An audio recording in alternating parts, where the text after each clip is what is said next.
আসসালামু আলাইকুম। আপনারা এই মুহূর্তে যে আলুর জমিটি দেখতে পাচ্ছেন, এটি মূলত গোপালপুর বাজারের আ পাশে জয়পুরহাট সদর। তো জমিটি মূলত মাসুদ ভাই নামের এক কৃষক, আ যিনি আমাদের বায়োফাইটিটা ডেমো হিসাবে জমিতে ব্যবহার করেছে।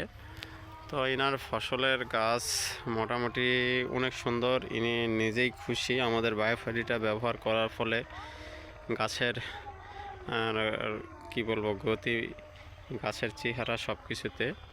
আর পাশের এই জায়গাগুলো হচ্ছে মূলত বায়োফাইটি ব্যবহার না করা জমি, না করা আলুর গাছ। এগুলো আমার বায়োফাইটি ব্যবহার করা আলুর গাছ। তফাৎ আপনারা দেখতে পাবেন এখনই, দাঁড়ান।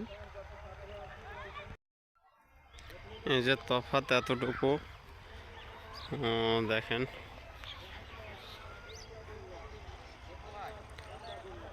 এতটুকুই খালি আমাকে বলেন যে আমার বায়োফাইটিটা ব্যবহার করার ফলে আপনার গাছের কি কিছু বুঝতে পারলেন, উপকার বা কিছু?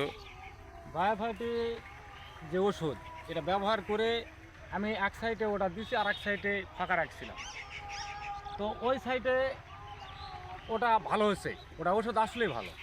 আচ্ছা, এতে করে আপনি বুঝতে পারতেছেন পরবর্তী ব্যবহার করা যাবে কি? যাবে যাবে আপনি আপনি ব্যবহার করবেন, অন্যকেও একটু বলবেন ইনশাল্লাহ। আচ্ছা, ঠিক আছে।